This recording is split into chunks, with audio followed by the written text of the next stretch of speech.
Hey guys, I'm the Maha Mechanic, and today we're going to be finally finishing our head gasket repair or engine rebuild, whatever you want to call it at this point. And we're going to get this engine buttoned up. So this is part 4 of how to replace a head gasket and the final video of this series. So yeah, let's get straight into it. So I just got the timing belt on. You can see here, I did a trick that I saw on the internet where you advance the cam gear like one tooth, and then you put the timing belt on, and then you remove that advance of the tooth. So I removed it. It's back to what it looks like here, which is top dead center on the nuts. So that will get rid of the slack in the front side of the cam, or the right side of the cam gear, and then all you need to do is take up the slack on the left side or the bottom side of the cam gear, and you do that with the tensioner right there. So now that I got that tensioned up there, it's just like, I don't have a special tool. I think you don't need a special tool, but 90-degree turn. That's as much as I can do. And 90-degree turn roll works great for many people. Anyway, let's reinstall this separator here, just so that our timing belts doesn't freaking hit each other. And then we can start tightening down that roller to make this part 90 degrees. So yeah, let's do that now.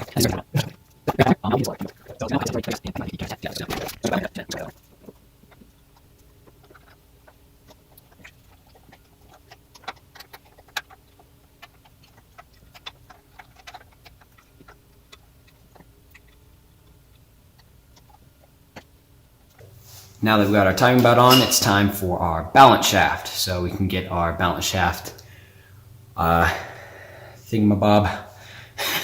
our balance shaft gear on here. Let's line our timing marks with our balance shaft up first, just like that. This bad.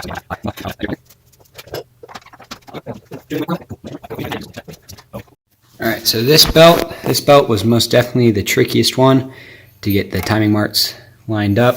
Also, to clear, it's looking a little hard, so back it off just a tad. But the bottom lined up, that timing mark there. I'm going to back off the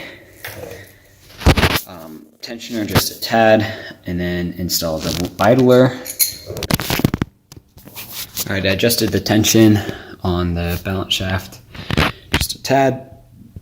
Now we can install our idler roller, just a plastic one. Clean this bad boy up, then throw it on there. This one should just be like touching it, shouldn't be affecting it.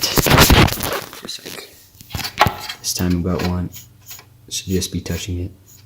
See, I was just touching it, but I can still spin it. So let's clean this one up, put it on there, and then what I'm going to do is do a test, like maybe 2 rotations or 1 rotation of the camshaft. I'll probably do 2 just to be safe. 2 rotations of the camshaft, make sure nothing's binding or hitting anywhere. And then we can put our front cover on, put our distributor stuff, our ignition stuff back on. So now let's get the flywheel lock off. Everything's at top dead center, I just checked. And now we can start doing some rotations. Alright, got it off.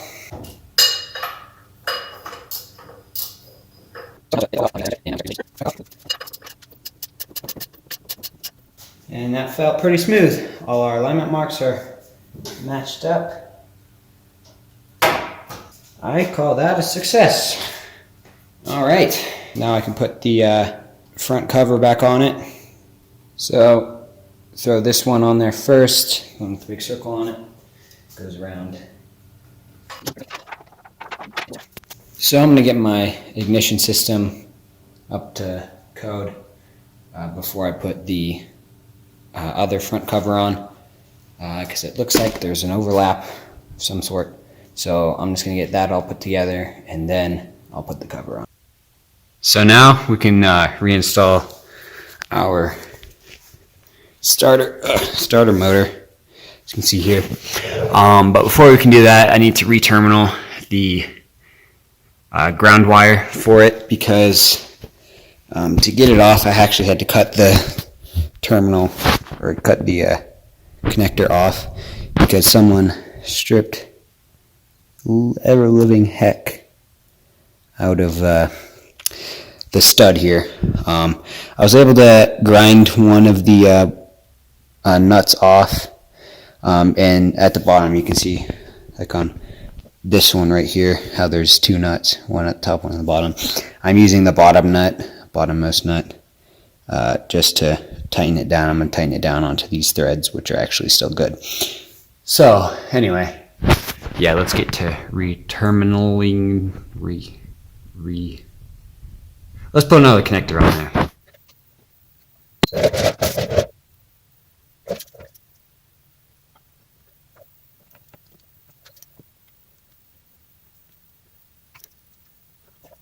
So now we can reinstall starter motor and plug everything in. I did just notice that threads on this little hole right here aren't the best, so I'm going to clean those up with my tap set, and then get this reinstalled in the car. So I just got it set up there. I'm gonna remove our little nut here. We'll see if this little job that I did worked. The battery is still unplugged, just so you guys know. There we go. I don't know why there's two power wires, but I will cross that bridge when I get to it, which should be now, but I'm not going to do that at the moment. Now we can tighten all these bolts down.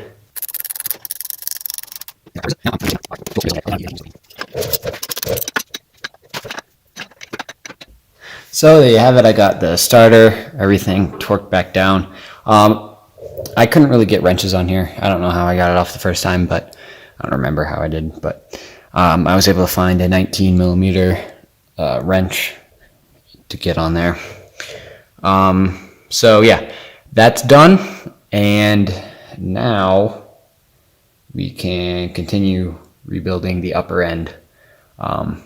Now that we have this on, we can do a compression test just to be sure, and that's probably what I'll do next. So good. Here is my new distributor rotor in comparison to the old one. Don't know how this car was even running, because it was missing all of the rotor. So yeah, I'm going to install this real fast.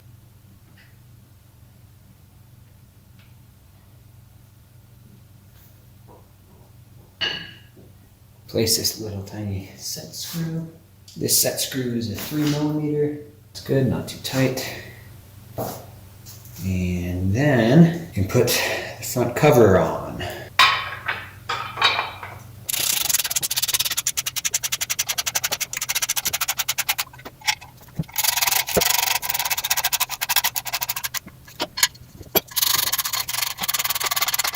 There, I'm just going to loosely put those on. I don't have the gasket for this yet.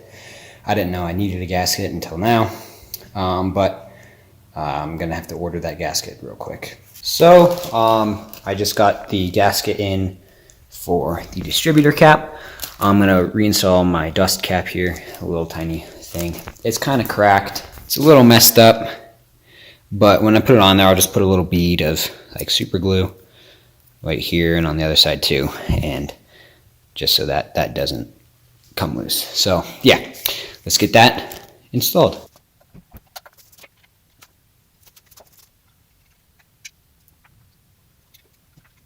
Now I'm going to reinstall the rotor, or the distributor, sorry. This is going to go, if the Bosch, you can see on here, this is a new distributor, so the Bosch is going to be right side up so that you can actually read it.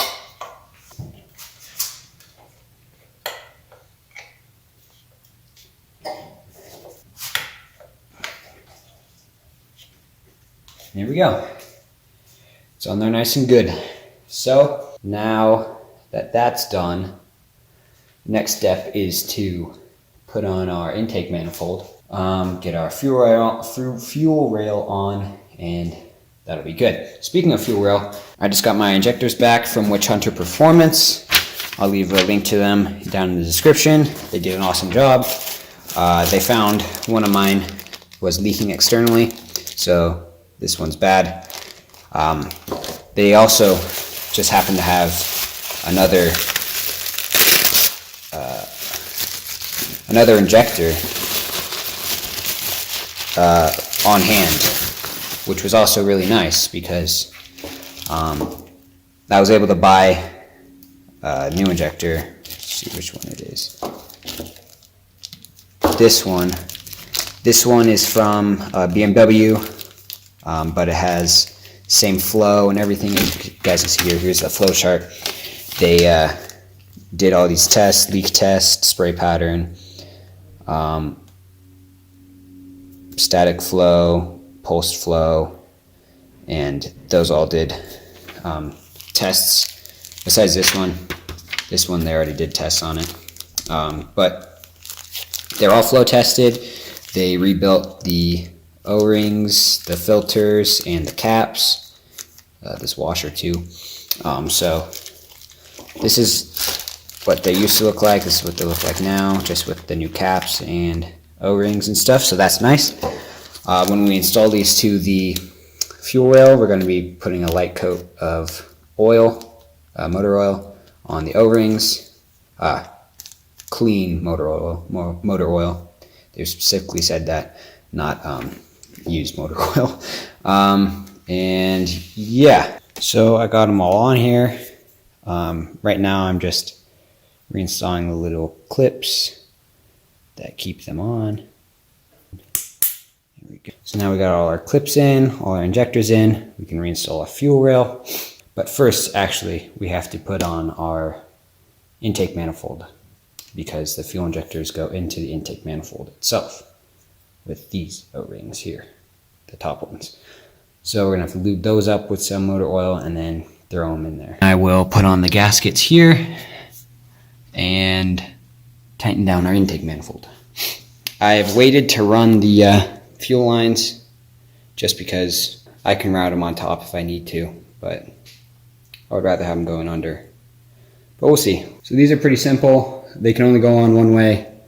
The front one is the only one that's going to be different. So instead of sitting like this, it's going to be sitting like this. And all the other ones are going to be letters up.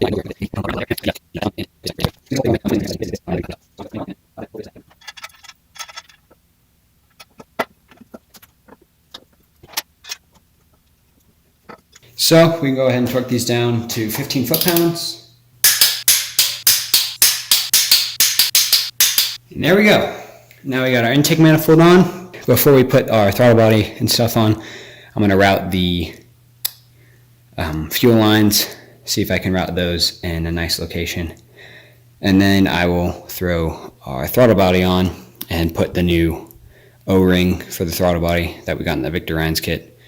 Put that in the throttle body, and then we are almost there. I'm going to put the fuel rail on before I do the throttle body, just so I can route all of the little vacuum lines and stuff to the fuel rail and have easier access to it. So let me get my things ready. This one goes here.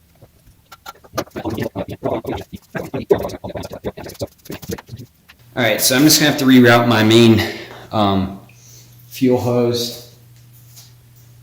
So, yeah.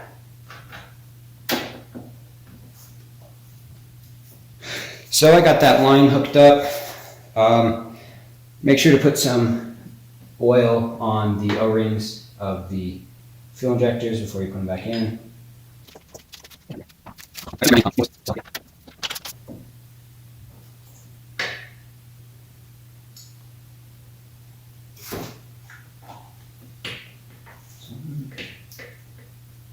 Now we can reinstall the 4 bolts, one here, one there, one there.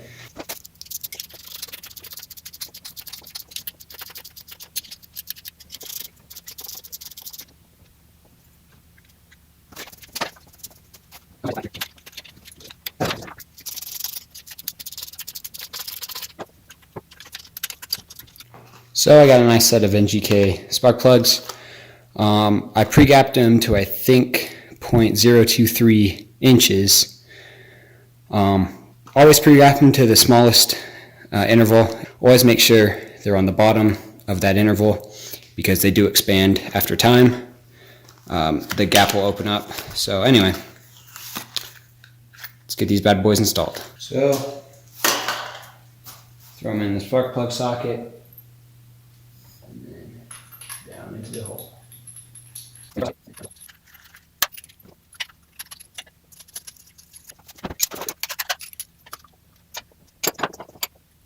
All right, now that we got them all in, we can torque them down to 18 foot-pounds. All right, there we go. Now we can put our spark plug wires back on. So at top dead center, the rotor is down to the bottom right, and if we look on this side of our cam housing, it gives us the firing motor. So it goes 1, 3, 4, 2, and it spins clockwise. So if it's down here at top dead center, it'll go 1, 3, 4, 2. So we can wire them up that way. Let's put in our main one here.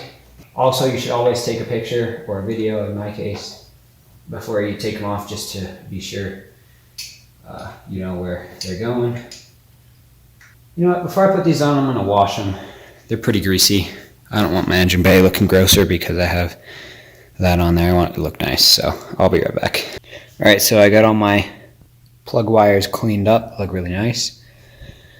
I've got everything routed nicely, or this line, it goes to the little thing that looks like that. I think that's just a control valve or something. It goes to G. So temperature valve. It goes to G, and it goes on the curved bit of the throttle body. And the other one, this one, feeds to the charcoal canister relief vapor valve thing. Goes to there, comes to here, then to the throttle body on the flat side. Then from there, it connects to another T. One goes to the fuel pressure regulator, and the other one goes all the way back to the fuel pressure dampener. And yeah, so this one, I don't know if you can see down there, comes from the air valve, or the, yeah, that's what I can say that is. This one comes from the air valve. It's a molded hose that connects to this little T kind of shaped connector that bends up. And this one goes to the J-boot. From here, it bends off. And this part was from 944 Online, I believe. I believe that's where I got it from. Anyway, it comes up, it tees off, and then from the T, it goes to the idle stabilizer valve.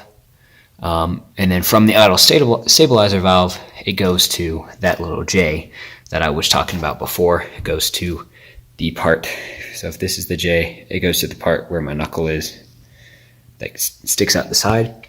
Anyway, moving on from here, it connects to the Venturi, and from the Venturi or Y pipe, whatever you want to call it, it goes straight into the nub on the bottom of the intake manifold.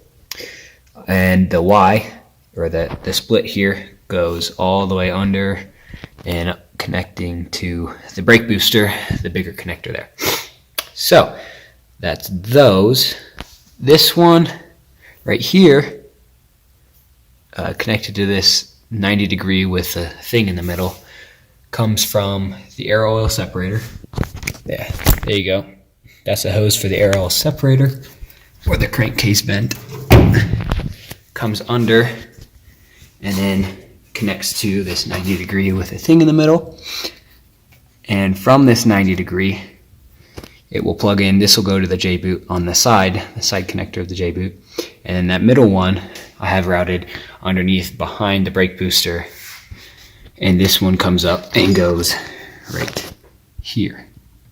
So this one will run, you can see it runs down there. There it is right there. All the way up to here, connecting to the J-boot. So that's my routing of everything pretty much. Yeah, I can make a diagram if you guys want me to, but that's basically what it looks like. All right, now we can get our throttle body on with our J-boot, get all our connections tied up, and then we can get our intake and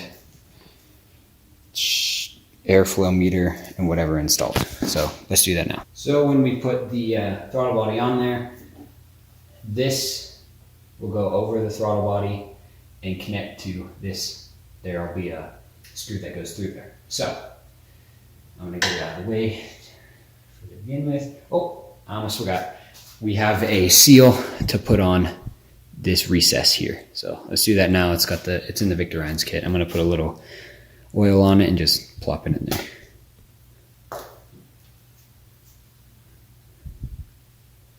Just move this thing up.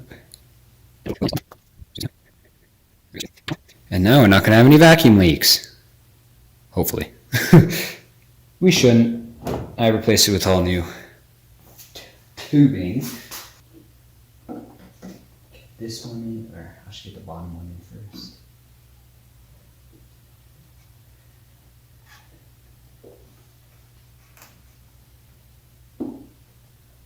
Go, bottom one's in. The side one in.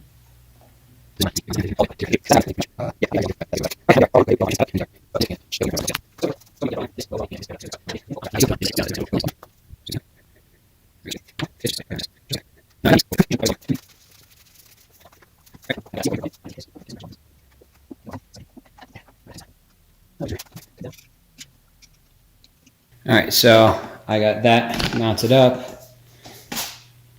That's good. Now we can work on our intake, snorkel, airflow meter, airbox, whatchamacallits. So to do that, we're gonna have to redo our little mounting bracket here.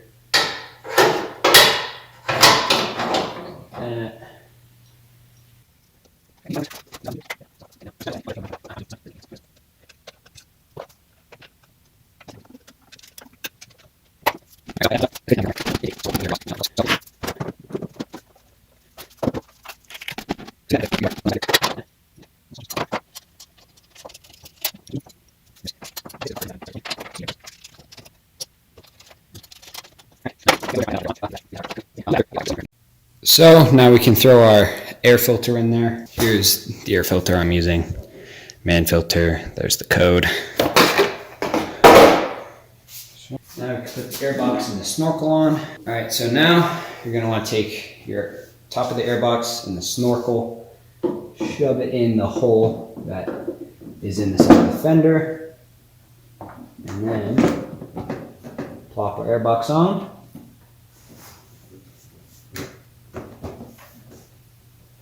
And tighten down those screws. All right, so there's one here, one here, one here, one here, and one there.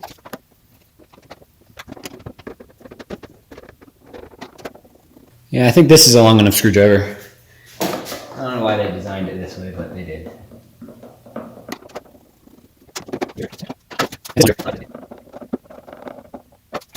Here we go.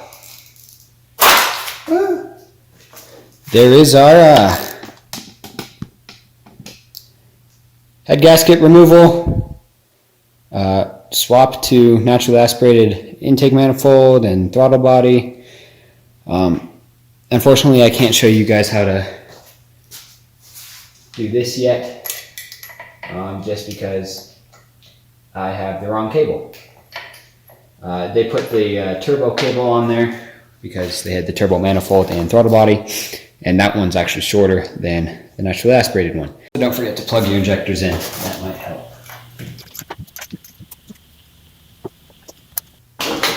And with that, it's complete. So, if you found this video informative, please be sure to leave a like on the video and subscribe to the channel for more. And remember, no matter your experience or your skill level, keep on improving.